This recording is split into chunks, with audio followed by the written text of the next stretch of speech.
तो पाकिस्तान में जो हालात और वाक़यात हैं उसमें एक ज़बरदस्त ड्रामाई तब्दीली आ रही है। 2.5 साल हो गए इस गवर्नमेंट को। और जैसा कि अभी कल हुकूमत के वज़ीर हैं तलाल चौधरी, उन्होंने कहा कि जब तक फील्ड मार्शल और प्राइम मिनिस्टर की पार्टनरशिप कायम है, इन दोनों की अंडरस्टैंडिंग कायम है, कोई तब्दीली नहीं आने जा रही। इसमें जो लफ्ज़ अगर है वो बड़ा ही इम्पोर्टेंट है। माजी में हमने देखा है कि इमरान खान साहब की बाजवा साहब की एक ज़बरदस्त पार्टनरशिप थी, और जब वो पार्टनरशिप टूटी तो फिर कितना नुकसान हुआ और क्या हालात हुए। इस दफ़ा हमें ऐसा नज़र नहीं आता कि ये जो पार्टनरशिप है ये कोई टूटने जा रही है, लेकिन उसमें कुछ प्रॉब्लम नज़र आ रहा है। बिलावल भुट्टो साहब कहते हैं कि दाल में कुछ काला है, किसी और ने कहा कि दाल ही पूरी काली है। तो सिर्फ दाल में काले का मसला नहीं है। हमारे यहाँ जो ये हाइब्रिड सेटअप रहा, इसमें हमने देखा है, और ये आज की बात नहीं है, माजी में भी हमने देखा कि हाइब्रिड सेटअप का एक इंटरेस्टिंग इशू कंसिस्टेंट ये रहता है कि जो भी कामयाबियां होती हैं वो बड़ा पार्टनर कहता है कि मेरी वजह से हैं, और जो भी नाकामियां होती हैं वो छोटे पार्टनर के झोली में डाल दी जाती हैं, और वो उसे कबूल करता है, जी। फखरिया तौर पे कबूल करता आता है कि हाँ, जो भी नाकामियां हैं, इकोनॉमी की हैं, सिक्योरिटी की हैं, पॉलिटिकल हैं, वो सब हमारी कोताहियां हैं। और यही वो टर्म्स एंड कंडीशंस हैं जिस पे हमारे पॉलिटिकल पार्टी साइन अप करती हैं। अभी हम प्रोग्राम में जो देख रहे थे, तस्वीर आ रही हैं पार्लियामान के अंदर मुख्तलिफ पार्टीज का मिलना जुलना, हाथ मिलाना। ये तभी होता है जब उन पार्टियों में इनसिक्योरिटी बढ़ने लगती है, क्योंकि जब तक आपकी पीठ पे कोई खड़ा है और वो कहता है कि मैं आपके साथ खड़ा हूं, तब तक आप किसी को मुंह लगाने के लिए तैयार नहीं होते। हमने देखा इमरान खान साहब जब अपने गवर्नमेंट में थे, किसी से हाथ मिलाने के लिए तैयार नहीं होते थे, सोलो फ्लाइट की बात करते थे। यही हमने देखा इस गवर्नमेंट में भी कि जबानी कलामी बयान दे देते थे कि अपोजिशन को हम दावत देते हैं, लेकिन एफर्ट कभी कोई नहीं किया, कोशिश की कि ये जो चपकलिश है पीटीआई की और इस्टेब्लिशमेंट की, उससे हम सबसे ज़्यादा फ़ायदा उठाएं।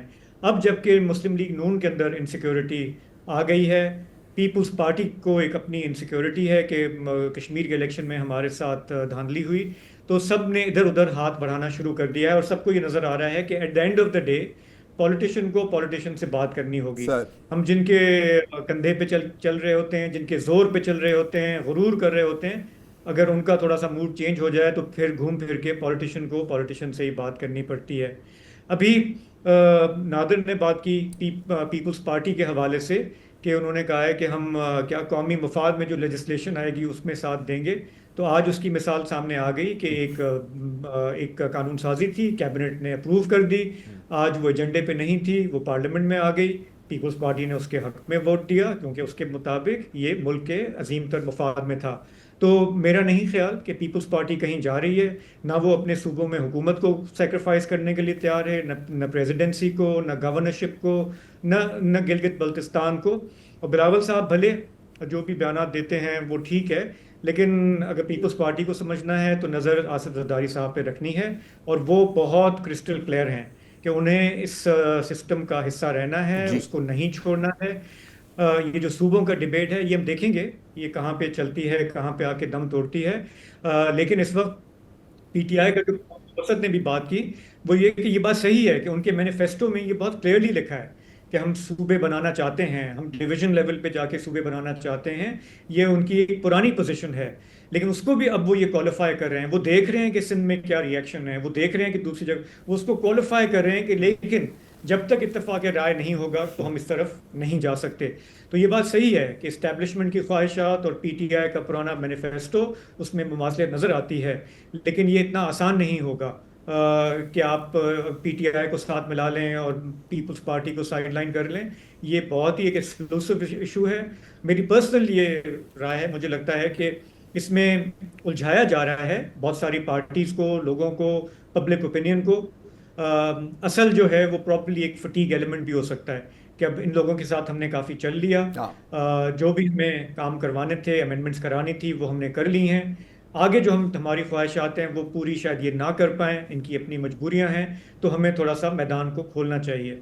और इसी दौरान मुझे लगता है कि पीटीआई ने भी अगर अपना सबक सीख लिया है हाँ। कि इस मुल्क में अगर रहना है, तालाब में रहना है, तो मगरमच्छ से बैर नहीं लेना। अगर ये बात एक बहुत ही एक हमारे यहाँ एक कन्वेंशनल विजडम का हिस्सा है इस मुल्क में, अगर वो थोड़ी थोड़ी समझ में आ रही है, तो मेरा ख्याल है कि फिर हम देखेंगे कि पॉलिटिकली भी चीज़ें किस तरह से आगे चेंज होती हैं। परसों जब ये अदालत का फैसला आया, ड्रामाई फैसला, गैर मुतवक्को, हम इस तरफ नहीं जाना चाह रहे थे क्योंकि वो अदालत का फैसला है, लेकिन अब चूंकि पॉलिटिक्स भी गर्म हो रही है और पॉलिटिकल एक पूरा कॉन्टेक्स्ट है, तो मेरा ख्याल है कि ये बात बनती है कि ये जो कुछ हो रहा है इसको हम एक पॉलिटिकल कॉन्टेक्स्ट में देखें। बिल्कुल, जैसे कहते हैं ना कि if it walks like a duck, talks like a duck, quacks like a duck, then it is a duck, right. मतलब बतखें हमारे सामने घूम रही हैं, हम उनको देखें या ना देखें। ये जो आपने बात की ना शाहज़ेब कि जब तक कोई पुष्ट पर आपके खड़ा है तो आप कहते हैं ना कि मैं ही हूँ, किसी से मुझे बात करने की जरूरत नहीं। ऑपोजिशन के लिए भी ये अप्लाई करते अच्छा, हैं। इनसिक्योरिटी इसी वजह से फूटती है और कैसे ना बैलेट पे वोटर का तो एतमाद है, लेकिन जैसे वोट पड़ा है उसे बिल्कुल एतमाद नहीं है बैलेट बॉक्स पे, तो वो इनसिक्योर होने के अलावा बेचारा क्या करेगा। अच्छा, दूसरी बात ये है कि मुझे तो ये सारा ना शतरंज लग रहा है।